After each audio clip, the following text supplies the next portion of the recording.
Olá pessoal, tudo bem? Eu espero que estejam todos bem e em casa. Aqui é o Alex. A gente está fazendo agora uma nova aula sobre bancos de dados e SQL Injections. A última aula foi sobre linguagens de programação server-side. Espero que tenham entendido tudo e feito os chows já, além de ter lido o material complementar, que é muito importante. Enfim, vamos dar início à aula. Bom, só dando um recap mesmo então. Vocês já sabem como é que são os servidores, já sabem como é que são as linguagens. E no sistema, agora a gente vai começar a tratar sobre uma parte que é muito importante para a web funcionar, que são os dados, né? Porque, tipo, o dado, querendo ou não, é a joia rara da web, é o que faz a web funcionar. Então, a gente vai começar a conversar um pouco sobre os sistemas utilizados para salvar esses dados, né? No geral, existem dois tipos de sistemas de bancos de dados que são muito utilizados largamente no mercado, assim. São os bancos de dados relacionais e não relacionais. Eu vou começar explicando um pouco por cima os não relacionais. Eles não são muito do nosso interesse nessa aula. Principalmente porque quando a gente está tratando de segurança, assim, os bancos de dados relacionais são mais utilizados, porque eles são mais antigos, já tem um mercado mais consolidado. E também porque eles são mais utilizados para questões como login. E os não relacionados não, eles são mais utilizados para a questão de armazenamento. Então, um banco de dados não relacional, ele, você pode pensar assim, ele é muito utilizado por ter uma flexibilidade muito grande. Porque ele salva os dados que o sistema precisa em um arquivo que a gente chama de um arquivo com formato JSON, que é isso que vocês estão vendo no slide a seguir. Ele é um TXT mesmo, ele é legível assim, tipo, ele é legível visualmente, assim, nós humanos conseguimos ler ele e entender o que está acontecendo, assim. E é meio essa ideia, tipo, eu tô meio que generalizando, porque obviamente diferentes tecnologias de banco de dados não relacionais vão lidar com problemas diferentes, vão otimizar de maneiras diferentes. Mas a ideia, no geral, de bancos de dados não relacionais é que o sistema consiga salvar nessa estrutura que parece objeto. Tipo, tem esse colchete que salva dados. Aí o usuário, ele é um objeto, tipo, ele é uma chave, que se refere ao outro objeto. Aí abre outra chave. E aí você tem essa hierarquia. E com esse tipo de hierarquia você consegue, tipo, modificar, por exemplo. No exemplo que a gente tem aqui, a gente tem um arquivo de usuários, né? Aí, por exemplo, tem o primeiro usuário que é o administrador. O ID dele é 13. Aí, tipo, o nome dele é João, sobrenome da Silva e nascimento. Se eu precisasse colocar mais algum outro dado, sei lá, tipo, gênero ou idade, eu poderia só dar um vírgula no final ali do nascimento e colocar idade, dois pontos, e aí colocar, tipo, sei lá, 23 anos. Ou então, tipo, gênero. Aí coloca o gênero que a pessoa se identifica. E aí, é basicamente essa ideia, mas eles são muito utilizados. Se vocês verem no material complementar, tem alguns exemplos de bancos de dados não relacionais. Mas eu acho que, no momento, esse não é muito o nosso foco. Eu só queria mesmo dizer que eles existem. Então, se a gente for agora para esse próximo slide, a gente vai começar a discutir um pouquinho mais sobre os bancos de dados relacionais. O que são bancos de dados relacionais? Bancos de dados relacionais são bancos de dados que eles. Acho que para quem já mexeu com Excel, vamos pensar no Excel. Ele salva os dados numa espécie de tabela. Então, as colunas, você meio que pré-estabelece quais são os tipos de dados que você quer ter. E cada linha dessa tabela vai representar um dado que foi inserido no sistema. E esses são os tipos de bancos de dados que são mais utilizados no mercado hoje por alguns fatores, assim. Primeiro porque eles são muito consistentes, assim, eles são muito voltados para consistência. Então, pensem em sistemas que os dados não podem sumir nem ser alterados. Então, bancos, e-commerces, eles são bancos que já são bem consolidados, porque eles são bem antigos já. E eles têm essa persistência, essas questões de banco de dados que não cabem muito aqui entrar. E eles são bastante complexos porque eles têm uma estrutura que permite que o sistema faça diversos tipos de pesquisa, inserções e operações nele de uma forma muito fácil.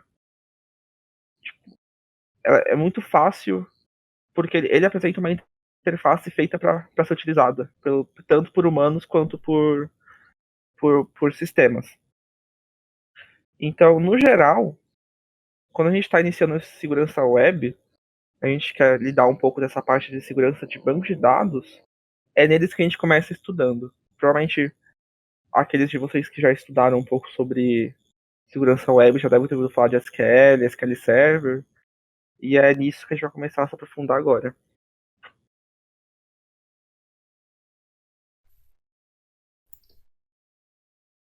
Bom, a gente viu um pouco sobre como funcionam os bancos de dados, sobre como são os bancos de dados, mas como é que você faz para guardar os dados de fato, certo?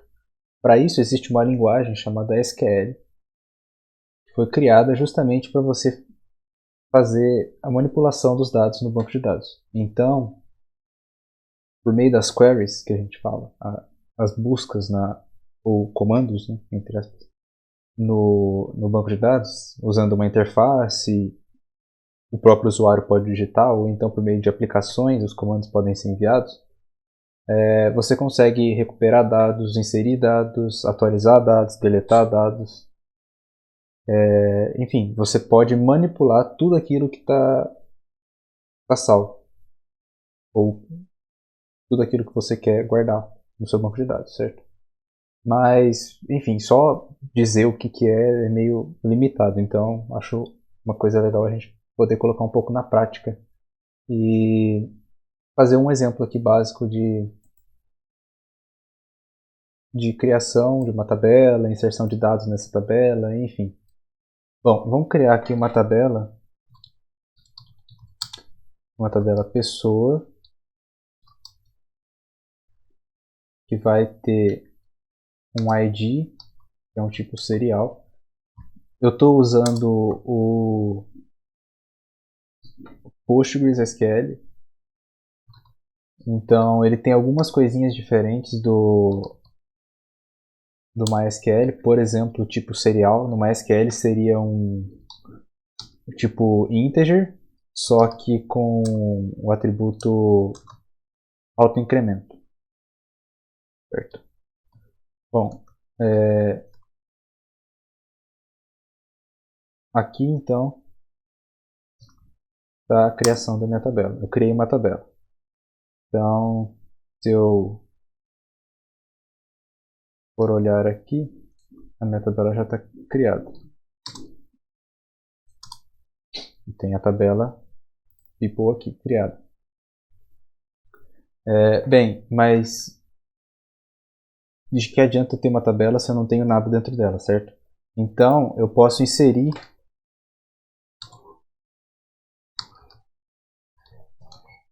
dados nessa tabela. Por exemplo, eu vou inserir só dados do tipo nome e tipo senha. Então, eu insiro na tabela pessoa, usando as colunas só nome e senha. E aí os valores que eu quero colocar, por exemplo, eu quero registrar um Alex. E a senha do Alex é 123. Certo? Então, se eu der um Enter aqui, eu inseri um dado na minha tabela. Mas como eu faço para ver esse dado na minha tabela? Então eu posso, por exemplo, usar o comando select. Select, esse asterisco significa que eu quero selecionar tudo da tabela. De que tabela? Aí eu falo from people, que é a tabela que eu quero. E aí se eu dou um Enter, olha, aparece aqui para mim o Alex com a senha 123, certo? Agora eu vou colocar alguns usuários aqui. Um script que eu já tinha pronto. Inseri 3 usuários, então agora se a gente dá o select de novo,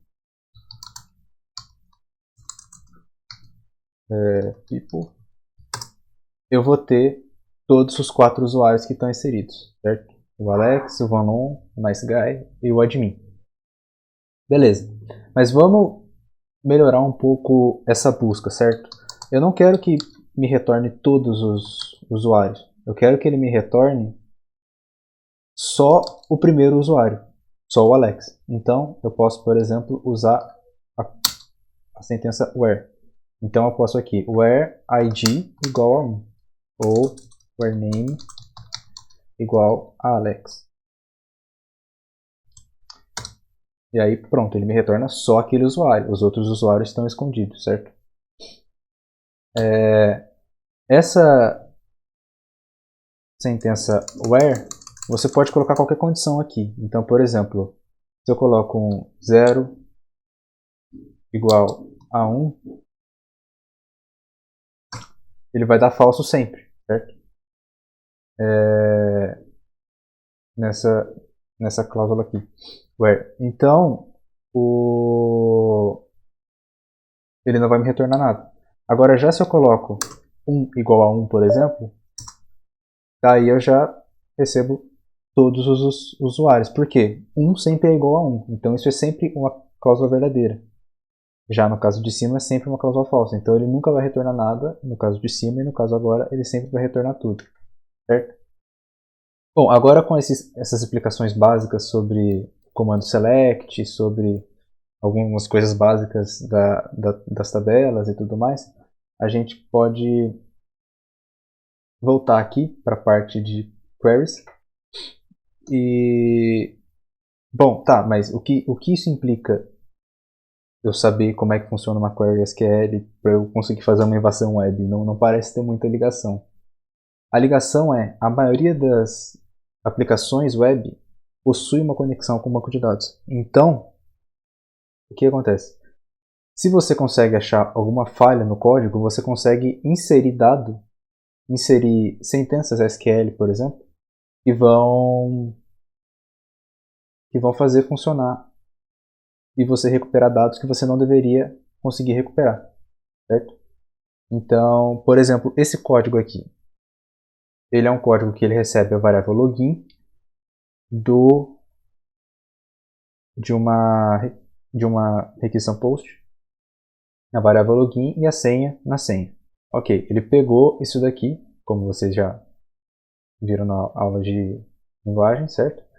E aí ele cria uma query usando essas duas variáveis. Só que perceba que não tem nenhum tratamento de, de caractere que é permitido ou que não é permitido. Então, isso te faz poder usar coisas, caracteres que teoricamente deveriam ser proibidos.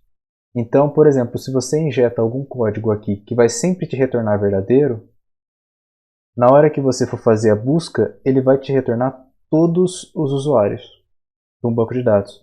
Como isso funcionaria mais ou menos? Então a gente pode testar aqui. Ó, a sentença lá, ela começa select asterisco from. Só que aqui eu vou colocar people, porque é a tabela que eu criei aqui, certo? Where name igual, e aí ele abre uma aspa. E aí aqui ele colocaria o nome do usuário, por exemplo, Alex. End pass igual, e aí eu colocaria a senha, por exemplo, 1, 2, 3, que é a senha do Alex. Se eu tentar colocar 1, 2, 3, 4, por exemplo, ele não vai me retornar nada porque a senha está errada.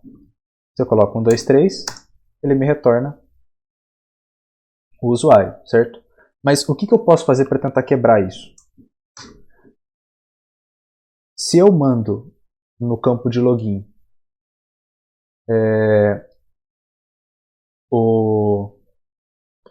a seguinte string, ó, eu vou mandar fecha aspas 1 igual a 1 e comentário. E esse caractere aqui, ele faz um comentário no esses dois traços, ele basicamente significa um comentário em SQL. Então, por exemplo, aí eu vou continuar aqui com o que chegou. Por exemplo, aqui ele fecha nesse lugar aqui. Ele fecha essa aspa que eu fechei automaticamente aqui. E aí eu vou continuar a sentença que está escrita aqui. Então, end pass igual a... E aí eu coloco qualquer senha. Certo? Então, o que você espera que acontecesse é que isso aqui desse um erro, certo? Só que, na real, isso aqui é uma sentença totalmente válida no SQL. Por quê? Eu estou selecionando todo mundo, tudo da people, aonde o nome é igual a vazio,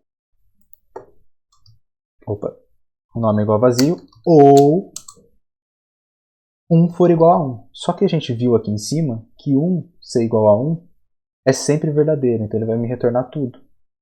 O nome ser vazio, tanto faz, porque isso aqui é sempre verdadeiro, então essa sentença, por causa desse ou lógico, ela é sempre verdadeira. E aí depois do 1, eu coloco um ponto e vírgula, e coloco comentário em tudo. Então pouco me importa o que está escrito aqui na frente, porque o SQL vai, ao executar, o Postgres vai simplesmente ignorar tudo que está ali na frente. Então se eu der um Enter aqui, ele me retorna tudo e eu não deveria ter acesso a isso. Então se eu mando essa stringzinha mágica aqui no meu campo de login, ele vai me retornar todos os usuários. E eu não deveria ter acesso a isso. Então é basicamente assim que a gente faz uma injection de SQL. Então você basicamente consegue executar códigos arbitrários que você não deveria conseguir executar em uma aplicação e consegue dados que você não deveria conseguir.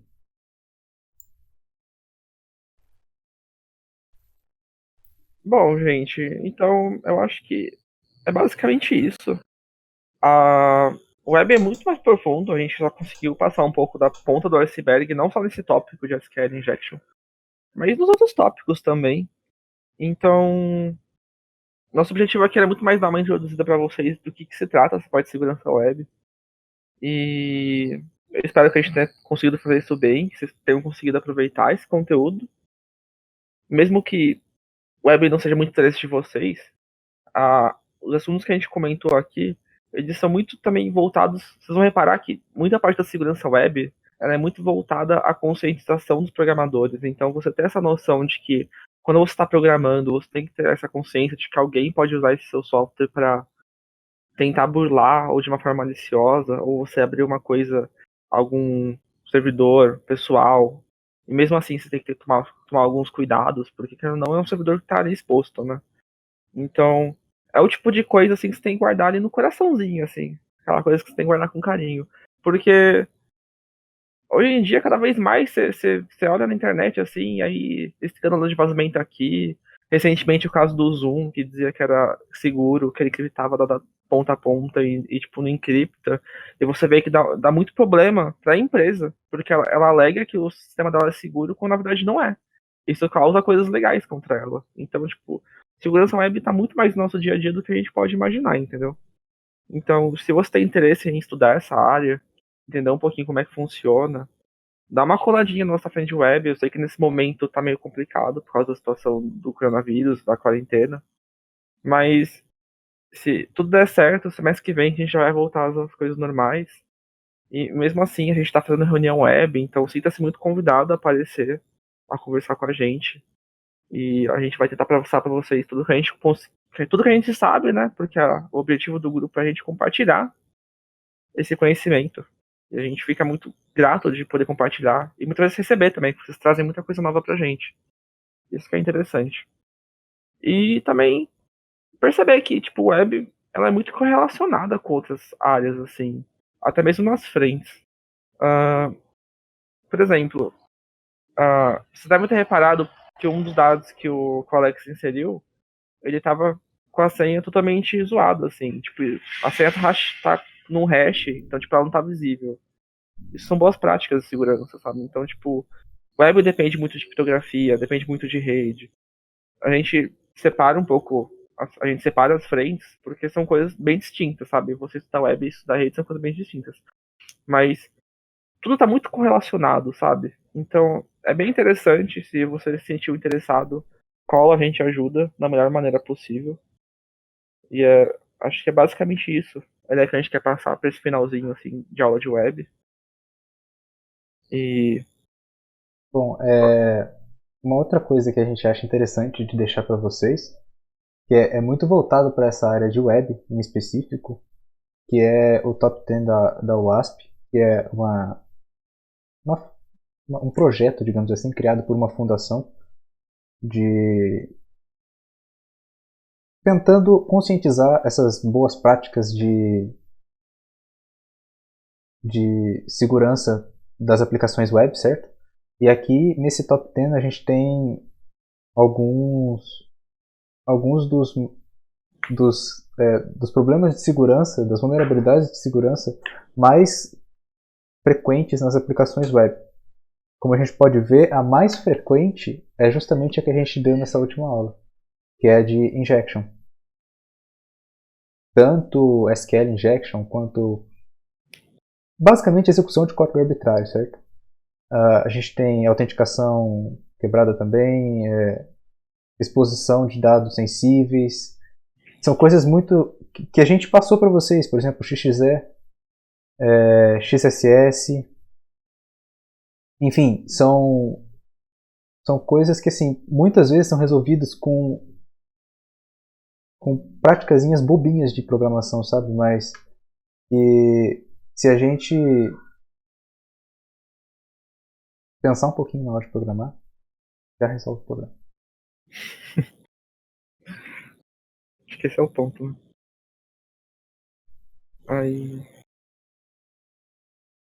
Aí só frisando então alguns materiais de estudo que a gente deixou aqui. Então, por exemplo, tem o Web Security do Portswigger, que tem alguns materiais teóricos. HackerWare também, ele tem uma pegada mais bug bounty. Para quem não sabe, bug bounty é uma modalidade que as pessoas fazem, que é assim, algumas empresas elas permitem que você busque vulnerabilidades dela, e aí se você encontra, você pode fazer um reporte. E se for uma coisa muito grave, ela te paga, assim, tipo, uma prática esportiva, tipo, gratuita, sabe? Tipo, só vive disso, sabe? Então, tipo, o pessoal fica explorando uns sistemas, tem alguns termos de uso, assim, mas é bem interessante, assim, pra quem tem esse espírito meio aventureiro, assim, de sair caçando bug, você tira uma grana se for uma coisa muito grave. É bem interessante. Aí, o projeto WebGoat, o Natas e o Hack the Box são algumas plataformas que geralmente a gente usa na frente para treinar. O Natas, principalmente, para quando você entra assim no primeiro semestre, ele é bem desafiador, ao mesmo tempo ele é bem interessante porque ele não pega tanto na sua mão, então ele te força a pesquisar muita coisa, ele te dá muita dor de cabeça às vezes, mas ele é bastante recompensador, assim. Ele ajuda, principalmente quando você entra sem ter um pouco daquela mentalidade de quebrar as coisas, ele meio que te ensina isso. O E WebGoat o, também é interessante. Ah, exato, sim, pode falar. o WebGoat ele é interessante justamente porque ele te mostra quais são as vulnerabilidades, sabe? É literalmente um site que roda local no seu computador, né? E ele te descreve os problemas que podem ter, por exemplo, na área de injection, SQL injection. E aí, logo em seguida, ele já te dá um exercício para fazer, então é muito bom para você aprender a como fazer as coisas e, por exemplo, usar no Natas, usar no Hack the Box e enfim. Sim, o WebGoat é um ótimo sumário, no geral, porque ele dá nome às coisas, sabe? Então, tipo, o Natas, ele meio que te dá um cenário, tipo assim, tem essa página e invade. O WebGoat não, o WebGoat ele vai te dar uma aulinha antes e depois ele vai falar, com o que você aprendeu, tenta executar. E é bem interessante, assim, tipo, se o SQL Injection parecer uma coisa muito boba pra você, você vê que na prática, na vida real, existem ramificações desse tipo de ataque e às vezes é uma coisa que você nem consegue imaginar, assim, tipo, é difícil explicar sem perder muito tempo discorrendo sobre isso, mas dá uma olhada, compensa bastante. Principalmente se você for entrar na frente, você vai acabar olhando isso de qualquer forma. Aí tem o Develops do Mozilla, ele é interessante não pela questão de segurança, mas porque eu acho que tipo, para você entender segurança web, você tem que entender web. É muito correlato uma coisa com a outra. Você não consegue defender algo que você não entende como é que funciona. Então, ele é um ótimo tutorial para coisas como JavaScript, explicar um pouquinho como é que funciona requisições. Ele é mais um guia de bolsa, assim, para caso você tenha dúvida com algum termo. Ele é bem interessante. E o ASP.10, que a gente já comentou no slide anterior, que é essa fundação que faz um resumo de boas práticas, comenta um pouco das vulnerabilidades, e acaba sendo também uma ótima fonte de informação para quem gosta de segurança web. E eu acredito que seja isso. Assim como as outras aulas, a gente vai recomendar que vocês vejam um material extra. E tem outro material também, que eu acho interessante vocês darem uma olhada. A gente colocou lá, mas eu não acho que a gente vai chegar a fazer uma videoaula nesse momento, porque é um material que Não é tão utilizado nos Shaws, mas é interessante. Tá lá pra vocês darem uma olhada. Que é falando um pouco sobre XML, API. Então, como a gente conversou de banco de dados agora, talvez você não tenha entendido muito bem o que é o JSON, que a gente citou no banco de dados não relacionais. Dá uma olhada nessa questão, nesse documento falando sobre APIs, que a gente comenta um pouco sobre esse tipo de texto formatados. É bem interessante. E também é uma área de segurança que tá acontecendo muitos problemas ultimamente, assim, muitos vazamentos. Mas com essa questão de vazamento de dados, que é uma coisa muito recente, o pessoal tá se importando mais ultimamente, é uma boa leitura. Tem alguns exemplos de falhas também no final, que a gente cita, alguns casos que aconteceram no passado. Inclusive, um da Nissan é muito engraçado. Mas eu acredito que seja isso. Você quer falar mais alguma coisa, Alex, pra se despedir? Não, só para eles fazerem os shows que estão lá no CTFD. Vocês que lutem no chão agora. É, enfim, foram preparados muitos esse ano e depois a gente provavelmente vai ter as aulas de dúvidas para vocês tirarem dúvidas. A gente tem preparado todos os write-ups dos shows também, então vocês não vão estar jogados. Vocês vão ter como descobrir como faz, se vocês não conseguirem. E mesmo se vocês conseguirem, de repente descobrir um jeito mais fácil de fazer. Enfim, então assim, aproveitem, estudem e leiam material extra e enfim, é isso. É isso, pessoal. Então, até mais. Até a aula de dúvidas. E muito obrigado por ter assistido até aqui. Obrigado.